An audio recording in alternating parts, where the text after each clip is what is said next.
સરદાર પટેલ વિદ્યાભવનમાં આપ સૌનું હાર્દિક સ્વાગત કરું છું. ધોરણ 7 વિષય સંસ્કૃત, તેમાં આપણો પહેલો છે ટોપિક પ્રહેલિકા. જ્યાં જે શ્લોકથી આપણે બાકી હતું ત્યાંથી આપણે આગળનો અભ્યાસ કરવાનો છે.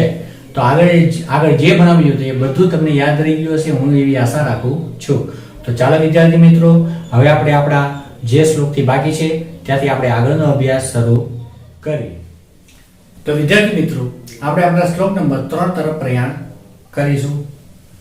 તો સૌથી પહેલા સુસ્વરાનું ગાન કરીએ, જેથી કરીને તમને એના સ્વર વ્યંજન વિશે ખબર પડે અને તમે બોલતા પણ શીખી શકો છો. તો ચાલો વિદ્યાર્થી મિત્રો, સર્વપ્રથમ ગાન. કૃષ્ણમુખી ન માર્જારી દ્વિજિહ્વા ન ચ સર્પિણી પંચભર્ત્રી ન પાંચાલી યો જાનાતિ સહ પંડિતઃ. ફરી એકવાર. કૃષ્ણમુખી ન માર્જારી દ્વિજિહ્વા ન ચ સર્પિણી પંચભર્ત્રી ન પાંચાલી યો જાનાતિ સ પંડિતઃ. તો આશા રાખું છું બાળકો તમને આ બોલતા ફાવી ગયો હશે. તમે હજી એક વખત તમને કહી દઉં એક વસ્તુ, કે જ્યારે હું શ્લોક ગાતો હોઉં ત્યારે તમારે પણ એ શ્લોક તરફ ધ્યાન આપવું અને મનમાં એ શ્લોક ગાવાનો પ્રયાસ કરવો જોઈએ, જેથી કરીને તમને આસાનીથી તે શ્લોક બોલતા પણ આવડી જશે. અને પરીક્ષામાં આ જ બધા શ્લોક આપણને પૂછવામાં આવે છે. જો તમને શ્લોક પાકો હશે, કંઠસ્થ હશે, બોલતા આવડતું હશે, તો એના શબ્દાર્થ અને તેનો અર્થ પાકો કરવામાં બહુ તકલીફ રહેતી નથી. જેથી કરીને તમારે જ્યારે હું શ્લોક બોલતો હોય ત્યારે તમારા કાન અને આંખ બંને બોર્ડ ઉપર હોવા જરૂરી છે, જેથી કરીને તમે એ શ્લોક, તેના શબ્દાર્થ અને અર્થ સારી રીતે તમે એ કંઠસ્થ કરી શકો છો. તો ચાલો બાળકો, હવે આપણે આને સમજવાનો પ્રયાસ કરીએ. કૃષ્ણમુખી સૌથી પહેલો શબ્દ આવ્યો, બરાબર? કૃષ્ણમુખી. કૃષ્ણ કહેતા, કૃષ્ણ કેવા હતા? તો કે શ્યામ વર્ણ. શ્યામ એટલે કાળા વર્ણના, બરાબર? એમનો રંગ કેવો હતો? કાળો. પણ એ કેવા હતા? કામણગારા, બરાબર? અહીંયા આપણે એના નહીં જોવાનું, પણ આપણે કૃષ્ણમુખી.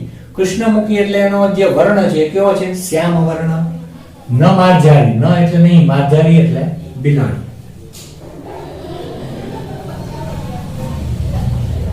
કૃષ્ણમુખી એટલે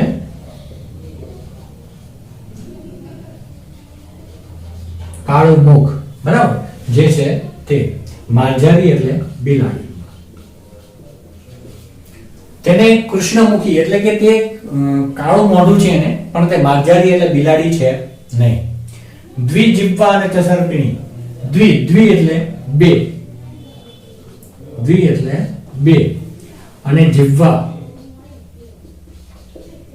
જીહ્વા એટલે જીભ. તેને દ્વિ એટલે બે, જીહ્વા એટલે જીભ. તેને બે જીભ છે. ન ચ સર્પિણી. ન એટલે નહીં. ન એટલે નહીં અથવા નથી. સર્પિણી. સર્પિણી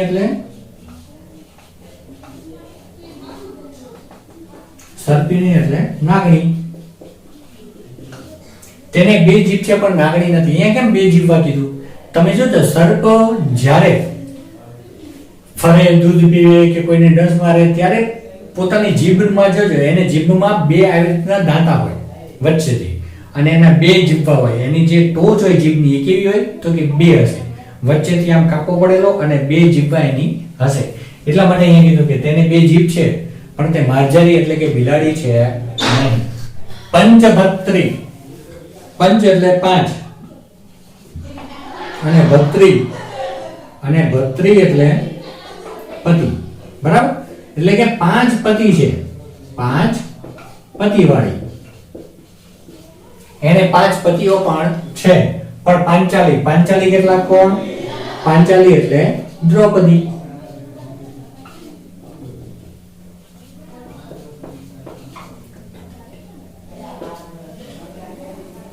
દ્રૌપદી, બરાબર? આપણે જાણીએ છીએ મહાભારતમાં જે દ્રૌપદીનું પાત્ર છે તેને કેટલા હતા? 5 પતિ. તેની પણ વાત કરતો કે 5 પતિ શા માટે? તો કે જ્યારે અર્જુન દ્રૌપદીને જીતીને લાવ્યા અને એમની માતા જે છે, તેમની માતા કોણ છે પાંડવોની? તો કે કુંતી માતા.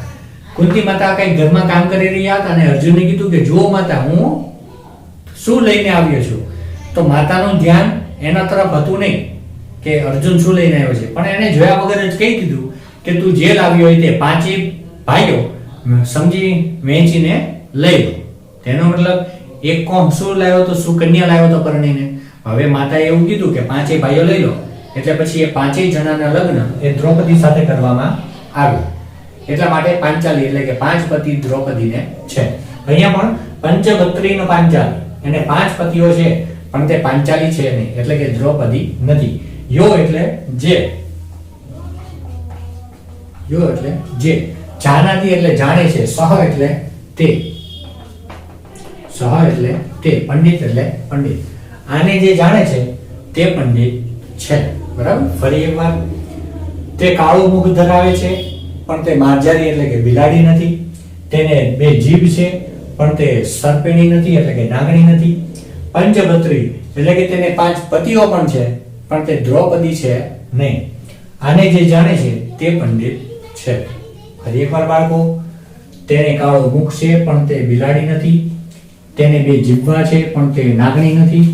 તેને પાંચ પતિઓ છે પણ તે પાંચ પતિઓ વાળી દ્રૌપદી નથી. આને જે જાણે છે તે પંડિત છે. તો બાળકો હું અહીંયા અર્થ લખું છું, ત્યાં સુધી તમે વિચારો કે આનો જવાબ શું આવશે. કાળું મુખ છે પણ તે બિલાડી નથી.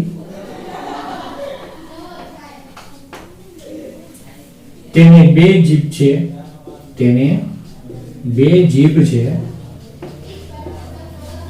પણ તે નાગણી નથી.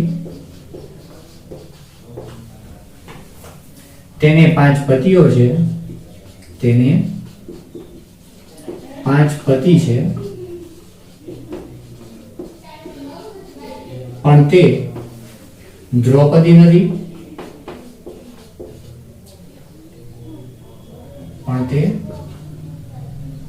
દ્રૌપદી નથી. અને આને જે જાણે છે તે પંડિત છે. આને જે જાણે છે તે પંડિત, આને જે જાણે છે તે પંડિત છે. તો જવાબ તમને ખબર પડી બાળકો? તો આનો જવાબ છે લેખની. લેખની એટલે પેન. હવે હું તમને સમજાવું કે એનો જવાબ કઈ રીતે. તો સૌથી પહેલા કૃષ્ણમુખી માર્જારી, તેને કૃષ્ણમુખ છે. બરાબર. એટલે કે જે બ્લેક કલરની પેન છે એની અહીંયા વાત છે કે એને કાળા મુખ વાળી છે પણ તે માર્જારી એટલે બિલાડી નથી પણ શું છે? લેખની છે. દ્વિજીભા અને સર્પિણી, એને બે જીભ છે પણ એ સર્પ નથી. બરાબર. નાગણી નથી પણ તે લેખની છે. અહીંયા જો કોઈ સાદી પેનની વાત નથી બાળકો, અહીંયા ફાઉન્ટેન પેનની વાત છે. તમે ફાઉન્ટેન પેન વાળા સાઈના ખડિયાવાળી જે આવે એ જોજો. એનો જે પોઈન્ટ હોય એમાં આગળ બે નોક આપેલી હોય, તો એટલા માટે કીધું કે એને બે જીભા છે પણ તે નાગણી છે નહીં. તો સાદી પેનની વાત નથી, અહીંયા ફાઉન્ટેન પેનની વાત છે. ફાઉન્ટેન પેન જે સાઈના ખડિયાવાળી આવે તે સાઈના ખડિયામાં એનો જે પોઈન્ટ આવે એ બે અલગ અલગ પ્રકાર, એટલે કે એમાં ખાંચો હોય અને બે પોઈન્ટ વાળી આવે. એટલા માટે એને કીધું અહીંયા કે બે જીભ છે પણ તે નાગણી નથી. પંચભત્રી ને પાંચાલી, પાંચ પતિઓ વાળી છે પણ તે પાંચાલી એટલે દ્રૌપદી નથી. પાંચ પતિઓ કઈ રીતે? માની લો કે આ પેન છે, એને આપણે કઈ રીતે પકડીએ છીએ? એક હાથથી. બરાબર. એક હાથ એટલે અંગૂઠો અને ચાર આંગળી, તો એ શું થયું? તો આ પાંચ એના પતિ. પાંચ પતિઓથી ભેગા મળીને લખાય છે ને, એક હાથથી આપણે લખીએ છીએ. તો પાંચ પતિઓ છે પણ એ દ્રૌપદી નથી, પણ શું છે? પેન છે. યો જાનાતિ સ પંડિતઃ, આને જે જાણે છે તે પંડિત છે. જવાબ આપણો છે લેખની એટલે કે ફાઉન્ટેન પેન. ફરી એકવાર બાળકો, તેને કૃષ્ણમુખ છે પણ તે બિલાડી નથી. તેને બે જીભ છે પણ તે સર્પિણી નથી એટલે કે નાગણી નથી. તેને પાંચ પતિઓ છે પણ તે દ્રૌપદી નથી. આને જે જાણે છે તે પંડિત છે. જવાબ છે આપણો લેખની. તો બાળકો આશા રાખું છું આ શ્લોક પણ તમને સમજાઈ ગયો હશે. હવે આપણે આગળના શ્લોક તરફ પ્રયાણ કરીએ. તો નમસ્કાર વિદ્યાર્થી મિત્રો, હવે આપણે આગળના શ્લોક તરફ પ્રયાણ કરીએ. તો શ્લોક નંબર 4. સૌપ્રથમ આપણે આનું ગાન કરીશું. મેં પહેલા કીધું એમ કે જ્યારે હું ગાન કરું ત્યારે તમારું ધ્યાન ક્યાં હોવું જોઈએ? તો કે ફક્ત બોર્ડ ઉપર, જેથી કરીને તમે સુસ્વરાનું ગાન કરી શકો અને તે પાકો પણ રહી શકે. તો સર્વપ્રથમ ગાન. દંતૈર્હીનઃ શિલાભક્ષી નિર્જીવો બહુપાશકઃ गुणस्यूति समृद्धोऽपि परपादेन गच्छति। फरी एक बार विद्यार्थी मित्रों, दन्तिर्हीनः शिलाभक्षी निर्जीवो बहुवासकः गुणस्यूति समृद्धोऽपि परपादेन गच्छति। तो ચાલો વિદ્યાર્થી મિત્રો હવે આપણે આના શબ્દાર્થ તરફ પ્રયાણ કરીએ। તો કે દંતેર્હીનઃ, દંતેર્હીનઃ જેનો અર્થ થાય દાંત વગરનો। દંતેર્હીન એટલે કે દાંત વિહીન, એટલે કે જેને દાંત છે નહીં, દંતેર્હીન। શિલાભક્ષી, શિલા એટલે પથ્થર, શિલા એટલે પથ્થર અને ભક્ષી એટલે ખાનાર। શિલાભક્ષી એટલે પથ્થરને ખાનાર। તેને દાંત છે નહીં છતાં પણ તે પથ્થરને ખાય છે। આપણે તો દાંત હોય છતાં પણ આપણે અખરોટને તોડી શકતા નથી। અહીંયા તો દાંત નથી છતાં પણ એ પથ્થર ખાનાર છે। કેવું અવગતું છે। ફરીવાર, નિર્જીવો બહુભાષક। નિર્જીવ, નિર્જીવ એટલે તમને ખ્યાલ જ હશે, તમે વિજ્ઞાનમાં ભણતા હશો। નિર્જીવ એટલે કે જેને જીવ વગરનું, જેને જીવ હોતો નથી। નિર્જીવ એટલે નિર્જીવ। અને બહુભાષક, બહુ એટલે ઘણું બધું, ભાષક એટલે બોલનાર। નિર્જીવ એટલે નિર્જીવ અને બહુભાષક એટલે ખૂબ જ બોલનાર, ખૂબ જ બોલનાર। તે નિર્જીવ છે છતાં પણ બહુ બકવાસ કરે છે, એટલે કે તે નિર્જીવ છે છતાં પણ બોલે છે। તેને દાંત નથી છતાં પણ પથ્થર ખાય છે। તેને જીવ નથી છતાં પણ તે બહુ બોલબોલ કરે છે। ગુણસ્યુતિ સમૃદ્ધોપી, ગુણસ્યુતિ સમૃદ્ધોપી, બરાબર। ગુણસ્યુતિ એટલે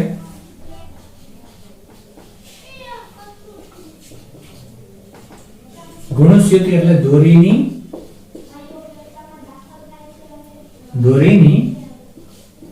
સિલાઈથી। સમૃદ્ધોપી, સમૃદ્ધોપી એટલે બાંધેલ, એટલે કે દોરીની સિલાઈથી બાંધેલ છે। દોરીની સિલાઈથી તે બાંધેલ છે। પરપાદેન ગચ્છતિ, પરપાદ, પાદ એટલે પગ, પર એટલે બીજાના, પરપાદેન એટલે બીજાના પગથી, પરપાદેન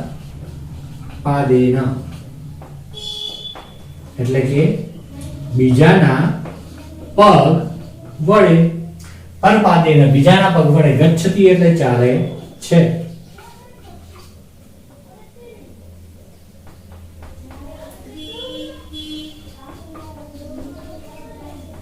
એટલે કે બીજાના પગથી તે ચાલે છે। તો આનો જવાબ બાળકો આપણે દેવાનો છે। ફરીવાર, દંતેરીન એટલે કે જેને દાંત છે નહીં છતાં પણ તે પથ્થર ખાનાર છે। નિર્જીવ એટલે કે જેને જીવ નથી છતાં પણ તે બહુ બકવાસ કરે છે। ગુણસ્યુતિ દોરીની સિલાઈથી, સમૃદ્ધોપી બાંધેલ છે, પરપાદેન ગચ્છતિ બીજાના પગથી, ગચ્છતિ એટલે ચાલે છે। દાંત વગરનો છે પણ પથ્થરનું ભક્ષણ કરે છે। નિર્જીવ છે છતાં પણ બહુ બોલે છે। દોરીની સિલાઈથી ભરપૂર છે અથવા બાંધેલ છે અને બીજાના પગે ચાલે છે। તો કહો બાળકોનો જવાબ શું? હું અર્થ લખું ત્યાં સુધીમાં તમે જવાબ આનો ગોતી શકો છો। તો આપણે અર્થ તરફ, કે દાંત વગરનો છે છતાં પણ પથ્થર ખાય છે। નિર્જીવ છે છતાં પણ બહુ બોલે છે। દોરીની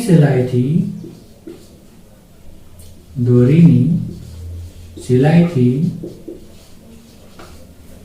બાંધેલ છે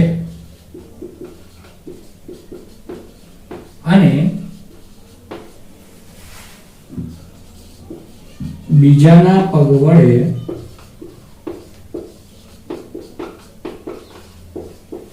ચાલે છે। તો ચાલો બાળકો આનો જવાબ આપો। જવાબ તમે વિચારી લીધો હશે તો હું તમને કહું કે જવાબ આનો છે બૂટ। કૌંસમાં આપણે જોડો પણ લખી શકીએ। હવે તમને એમ પ્રશ્ન થશે કે એ કઈ રીતે, તો હું તમને એ સમજાવું કે દંતેહીન બૂટ જે હોય બરાબર, આપણે જે જોડા પહેરીએ તેને દાંત હોતા નથી છતાં પણ તે શિલાપક્ષી. શિલાપક્ષી કેમ, તો કે આપણે પથ્થર ઉપર ચાલીએ એટલે શું થાય, માટીના નાના નાના ઢેફા હોય તો એ તૂટી જાય બરાબર. મજબૂત પથ્થર તો ના તૂટે, પણ એ માટી સિલાઈના જે માટીના વગરની ઢેફા હોય એ બધા એ તૂટી જતા હોય છે. એટલા માટે કીધું કે શિલાપક્ષી છે, પથ્થર ઉપર ચાલનાર એટલે કે શિલાનું ભક્ષણ કરનાર. નિર્જીવો બહુભાષક, બૂટ કેવું હોય છે, નિર્જીવ છતાં પણ બહુ બોલે છે. તમે બૂટ થી વડે ચાલો એટલે અવાજ કેવો આવે, ઘણો આવતો હોય છે, એટલા માટે કીધું નિર્જીવ છે છતાં પણ બોલે છે. ગુણસ્યુતિ સમૃદ્ધોપી, દોરીની સિલાઈથી ભરપૂર છે અથવા દોરીની સિલાઈથી બાંધેલ છે.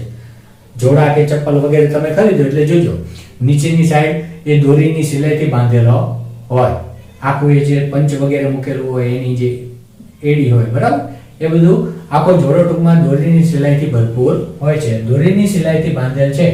પરપાદેન રક્ષતિ, પરપાદ એટલે કે બૂટ પોતે એમને એકલો ચાલી શકતો નથી, પણ જો એ પહેરવામાં આવે, જેમ કે મેં અત્યારે બૂટ હું પહેરું અને પછી હું ચાલું તો મારા પગે ચાલી એવું ગણાય ને, તો એટલા માટે કીધું કે બીજાના પગ વડે ચાલે છે, પોતે ચાલી શકતો નથી. ફરી એકવાર કે દાંત વગરનો છે છતાં પણ પથ્થર ખાનાર છે, નિર્જીવ છે છતાં પણ બહુ બોલે છે, દોરીની સિલાઈથી ભરપૂર છે અને બીજાના પગ વડે ચાલે છે. તો જવાબ છે આપણું બૂટ અથવા જોડો. તો આશા રાખું છું બાળકો જે આગળના 3 શ્લોક શબ્દ એવા એ અને એની સાથે આ ચતુર્થ એટલે ચોથો શ્લોક પણ તમને સમજાઈ ગયો હશે. તો હવે આપણે આપણા શ્લોક નંબર 5 એટલે કે છેલ્લા શ્લોક તરફ ગતિ કરીશું. તો ચાલો વિદ્યાર્થી મિત્રો આપણે શ્લોક નંબર 5 એટલે કે આપણે છેલ્લા શ્લોક તરફ ગતિ કરીએ. તો સૌથી પહેલું સુસ્વરાનું ગાન કરીશું. જેમ મેં પહેલા કીધું એમ કે તમારું ધ્યાન બોર્ડ ઉપર અને હું બોલતો હોઉં ત્યારે સાથે સાથે તમારે પણ બોલવાનું છે.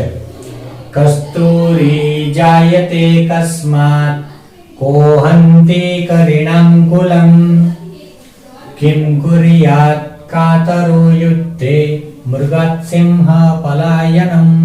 ફરી એકવાર વિદ્યાર્થી બાળકો, કસ્તુરી જાયતે કસ્માત કોહંતિ કરીણાંકુલમ કિમ કુર્યાત કાતરો યુદ્ધે મૃગાત સિંહ પલાયનમ. તો હવે આપણે સમજવાનો પ્રયાસ કરીએ. સર્વપ્રથમ કસ્તુરી, બાળકો તમે કસ્તુરી નામ તો સાંભળ્યું જ હશે. કસ્તુરી તો એ ક્યાંથી પ્રાપ્ત થાય આપણને, એ તમે જવાબ વિચારી રાખજો. મેં તમને સૌથી પહેલો એક સવાલ કરેલો છે. તો કસ્તુરી એટલે કસ્તુરી એક સુગંધિત દ્રવ્ય છે બરાબર, કે જે યજ્ઞ વગેરેમાં વપરાય છે. રાજા મહારાજો જેનું તિલક કરતા હતા તો એ વગેરેમાં એનો પ્રયોગ કરવામાં આવે છે. જાયતે, જાયતે એટલે મળવું. કસ્તુરી મળે છે કસ્માત એટલે શેમાંથી, કસ્માત એટલે ક્યાંથી, ક્યાંથી અથવા શેમાંથી. તો કસ્તુરી આપણને ક્યાંથી પ્રાપ્ત થાય છે. કસ્તુરી જાયતે કસ્માત કોહંતિ કરીણાંકુલમ. કો એટલે કોણ અને હંતિ એટલે હણવું. હણવું એટલે નવો શબ્દ હશે તમારા માટે કદાચ. હણવું એટલે મારું.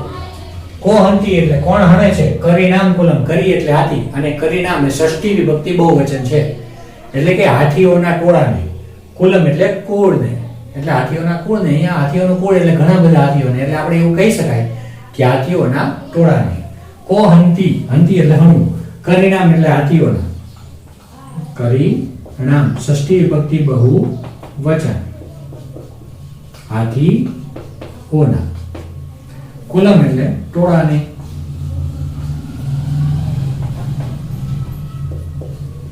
ટોળાને અથવા કુળને. હવે કુળમાં કોઈ એક હાથી તો આવે નહીં, ઘણા બધા હાથીઓ આવે એટલે આપણે અહીંયા ટોળાને એવું લખેલું છે. કોહંતિ કરીણાંકુલમ કિમ કુર્યાત કાતરો યુદ્ધે. કિમ એટલે શું અને કાતરો એટલે કાયરો. કાતરો એટલે કાયરો. કાયરો કોને કહેવાય, તો કે જે કાયર હોય લડવા માટે વગેરે, એને ડર લાગતો હોય બરાબર. કોઈ સારી બાબત હોય, કોઈ પરિસ્થિતિ સામે આવે, વિઘ્ન આવે તો એ કાયરની જેમ નાસીપાસ થાય, તો એને આપણે કાયર કહેવામાં આવે છે. કિમ કુર્યાત કાતરો યુદ્ધે. યુદ્ધે એટલે યુદ્ધમાં.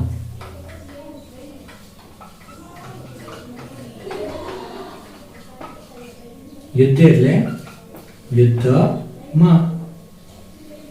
મૃગાત સિંહ પલાયનમ. મૃગાત એટલે મૃગ એટલે હરણ. મૃગાત એટલે હરણ. સિંહ એટલે સિંહ. પલાયનમ એટલે નાસી જવું. બાળકો પલાયન એટલે શું થશે? નાસી જવું. પલાયનમ એટલે નાસી જવું. તો ફરી એકવાર, કસ્તુરી જાયતે કસ્માત. કસ્તુરી શેમાંથી પ્રાપ્ત થાય છે અથવા ક્યાંથી મળે છે? કોહંતી પરિણામ કુલમ. હાથીઓના ટોળાને કોણ હણે છે? હંતી એટલે હણવું, હણવું એટલે મારવું. હાથીઓના ટોળાને કોણ હણે છે? કોણ મારે છે? એટલે કે હાથીને મારવાની ક્ષમતા કોનામાં છે? કોણ મારી શકે એને? કારણ કે હાથી તો કેટલું મોટું પ્રાણી આવે, તેને કોઈ આસાનીથી મારી શકે નહીં. કિમ કુર્યાત કાતરો યુદ્ધે. કિમ એટલે શું? કુર્યાત એટલે કરવું, કાતર એટલે કાયર, યુદ્ધ એટલે યુદ્ધમાં. યુદ્ધમાં કાયર શું કરે છે? યુદ્ધમાં કાયર શું કરે છે? મૃગાત સિંહ પલાયનમ. મૃગ એટલે હરણ, સિંહ એટલે સિંહ, પલાયનમ એટલે નાસી જવું. તો વિદ્યાર્થીઓ, કોઈ પણ શ્લોકમાં 4 ચરણ આવે, બરાબર? તમે જો, કસ્તુરી જાયતે કસ્માત, આ પહેલું ચરણ. કોહંતી પરિણામ કુલમ, બીજું ચરણ. કિમ કુર્યાત કાતરો યુદ્ધે, ત્રીજું ચરણ. મૃગાત સિંહ પલાયનમ, ચોથું ચરણ. એટલે કે પહેલા 3 જે છે ચરણ, એની અંદર 3 સવાલ છે, અને જે ચોથું ચરણ છે એની અંદર એનો જવાબ આપવામાં આવેલો છે. તો આવી ચમત્કૃતિઓને આપણે શું કહેવામાં આવે છે? પ્રહેલિકા, જે આપણો છેલ્લો શ્લોક છે. તો હવે આપણે આને સમજીએ. કસ્તુરી જાયતે કસ્માત. કસ્તુરી ક્યાંથી પ્રાપ્ત થાય છે? તો મૃગાત. મૃગ એટલે હરણ. કસ્તુરી ક્યાંથી મળે? તો કે હરણમાંથી પ્રાપ્ત થાય છે. હરણની જે નાભી હોય, એ નાભીની અંદર કસ્તુરી નામનું દ્રવ્ય હોય. બધા હરણમાં હોતું નથી, અમુક હરણમાં હોય છે. જ્યારે હરણ મૃત્યુ પામે ત્યારે એની નાભીમાંથી એક કસ્તુરી નામનું દ્રવ્ય નીકળે છે, જે ઘણા બધે દૂર સુધી એની સુગંધ એટલે કે સુવાસ ફેલાય છે. અને એ કસ્તુરીમાંથી રાજા મહારાજા તિલક વગેરે, ઋષિમુનિઓ યજ્ઞ વગેરેમાં તેનો ઉપયોગ કરવામાં આવે છે. તો કસ્તુરી ક્યાંથી પ્રાપ્ત થાય છે? તો કે મૃગાત એટલે કે હરણ પાસેથી પ્રાપ્ત થાય છે. કોહંતી પરિણામ કુલમ. કરીના કોણને એટલે કે હાથીઓના ટોળાને કોણ હણે છે? તો કે સિંહ. સિંહમાં એ તાકાત રહેલી છે કે હાથીઓના ટોળાને મારી શકે છે. અને કેમ સિંહ તે બીજું કોઈ પ્રાણી કેમ નહીં? કારણ કે સિંહમાં એટલી તાકાત છે કે હાથીઓના ટોળાને હણી શકે. શા માટે? કારણ કે જે સિંહ પોતાની માતાનું, બરાબર, દૂધ પીવે છે, તો એ દૂધની અંદર એટલી તાકાત છે કે જો એ સિંહણનું દૂધ કોઈ લોખંડ, તાંબુ, પિત્તળ, જસત કોઈ પણ પાત્રમાં રાખવામાં આવે તે ધાતુને ચીરી નાખે છે. એટલી ક્ષમતા એની અંદર રહેલી હોય છે. એ દૂધ ફક્ત સોનાના પાત્રમાં જ રહે છે. સોનાનું પાત્ર હોય, એની અંદર સિંહણનું દૂધ નાખો તો એ પાત્ર એમને રહે, પણ બીજા કોઈ ધાતુમાં નાખવાથી એ પાત્રને પીગળાવી દે છે. તો જો એટલી તાકાતવાળી દૂધ સિંહ પીવે તો જ એનામાં એટલી તાકાત આવે કે હાથીના ટોળાને પણ હણી શકે છે. એટલા માટે કીધું હાથીના ટોળાને કોણ હણી શકે? તો કે સિંહ. કિમ કુર્યાત કાતરો યુદ્ધે. કિમ એટલે શું? કુર્યાત એટલે કરે છે, કાતર એટલે કાયર, યુદ્ધ એટલે યુદ્ધમાં. યુદ્ધમાં કાયરો શું કરે છે? તો કે પલાયન. પલાયન એટલે નાસી જવું. તો કે યુદ્ધમાં કાયરો નાસી જાય છે. તો આ આપણા 3 સવાલ અને તેના 3 જવાબ. તો હવે આપણે અર્થ લખીએ, ત્યારબાદ ફરી એકવાર હું તમને સમજાવીશ. કસ્તુરી ક્યાંથી પ્રાપ્ત થાય છે? ક્યાંથી પ્રાપ્ત થાય છે? તેનો જવાબ છે, કાંસમાં લખીશ જવાબ, હરણ પાસેથી. હરણ પાસેથી. પછી આપણો બીજો સવાલ છે, કોહંતી પરિણામ કુલમ. હાથીઓના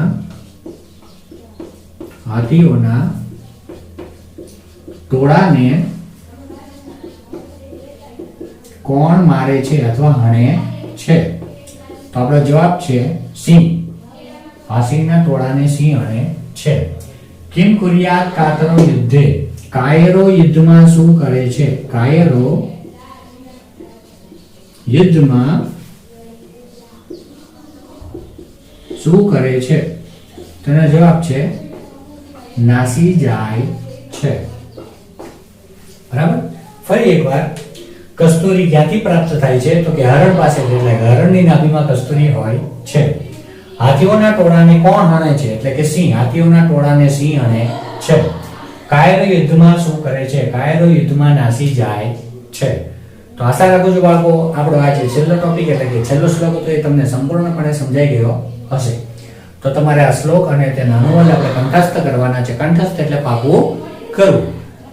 બાકીનું જે આપણે આગળના લેક્ચરમાં આનો વિશેષ બીજા પાઠથી આપણે અભ્યાસ કરીશું. ત્યાં સુધી અસ્તુ. જય હિન્દ, જય Bharat. Thank you for watching my video. જો તમને વિડીયો ગમ્યો હોય તો લાઈક કરો, સબસ્ક્રાઇબ કરો અને શેર કરો. Thank you so much.